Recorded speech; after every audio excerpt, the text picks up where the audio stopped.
प्रश्न पूछा गया है, गुरुजी, हम लड़कियों को किसी भी बात की आज़ादी क्यों नहीं होती? मायके में भी बंदिश, ससुराल में भी बंदिश, क्यों? प्रश्न बहुत आत्मीयता से पूछा गया है। ध्यान से सुनिए मेरे प्यारे लोगों, यह समस्या आज की नहीं अपितु सदियों पुरानी है। सदियों से ही हमारा समाज पुरुष प्रधान है। इसी प्रधानता के कारण हमारे समाज में स्त्रियों को उनके मौलिक अधिकारों से वंचित रखा जाता है। लेकिन यह बात भी सच है कि जब तक परिवार के दोनों सदस्य खुश नहीं होंगे, वह परिवार सुखी नहीं हो सकता है। किसी परिवार में स्त्री का शोषण होता है या उसे दुखी रखा जाता है, तो वह परिवार कभी सुखी नहीं रह पाएगा। स्त्री हो या पुरुष, एक तरफ तो सभी लोग सामाजिक विकास की ऊंचाइयों को छूना चाहते हैं और दूसरी तरफ अपने विचारों को बदलना ही नहीं है।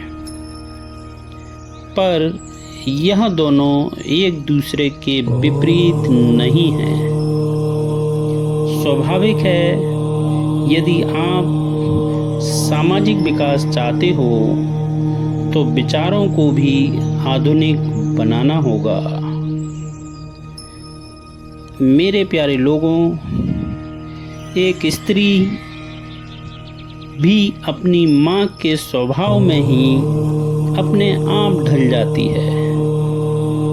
वह अपनी बहू के साथ या बेटी के साथ वैसा ही व्यवहार करने लगती है जैसा उसने अपने लालन पालन में अनुभव किया था।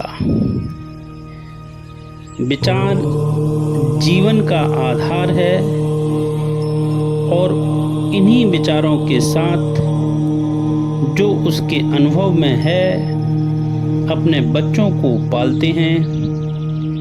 यहाँ पर नए का कोई भी परिचय नहीं है। सदियों से लोग विचार के क्षेत्र में बिल्कुल स्थिर हैं। यह एक पैतृक प्रक्रिया बन गई है जो कि अपने आप एक से दूसरे में, दूसरे से तीसरे में और इसी तरह आगे भी पीढ़ियों में हस्तांतरित होती जाती है। जैसे यदि माँ ने पिता को अंगूठे के नीचे दबा रखा है, तो निश्चित रूप से बेटी भी पति को दबा कर ही रखेगी। यह गुण स्वाभाविक रूप से बेटी में माँ से हस्तांतरित हो ही जाएगा। इसी तरह छोटी छोटी घटनाओं का निरीक्षण करो तो आप देखोगे कि यह तो परिवार से ही आपके अंदर हस्तांतरित हुई हैं। नया कहाँ है?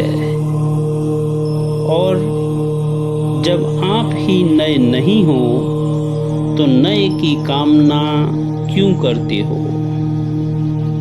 सबसे पहले अपने भीतर उतरिए और देखिए कि हमारे अंदर क्या हमारा है, क्या स्वयं का है, क्या नया है।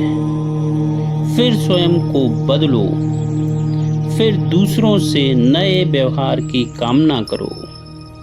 अन्यथा जो सदियों से चला आ रहा है वही चलेगा, कुछ भी नहीं बदलेगा। पहले स्वयं को बदलो, फिर दुनिया बदल जाएगी।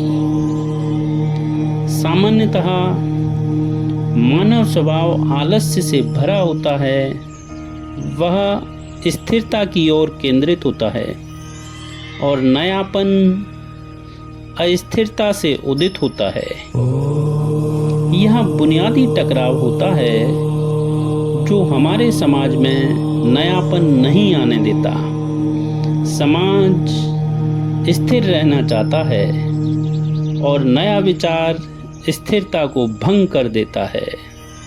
इसीलिए समाज हमेशा हमें पीछे की ओर खींचता है।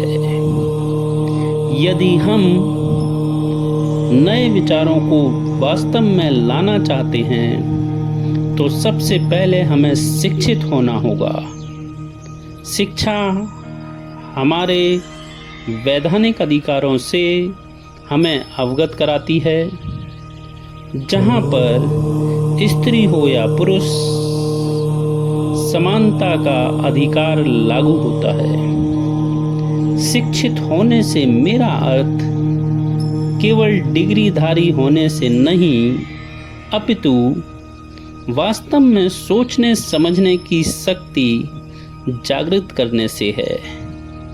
यदि समाज में प्रत्येक इंसान की यह शक्ति जागृत हो जाए तो कोई परंपरा, रीति रिवाज जिंदा ही नहीं बचेंगे। इन सब का दम घुट जाएगा। कोई किसी के कहने पर नहीं चलेगा, बल्कि स्वयं के विवेक से चलेगा। उसी समाज में हमें समानता मिल सकेगी, आज़ादी मिल सकेगी। आज़ादी से ही सुख की शुरुआत होगी। धन्यवाद।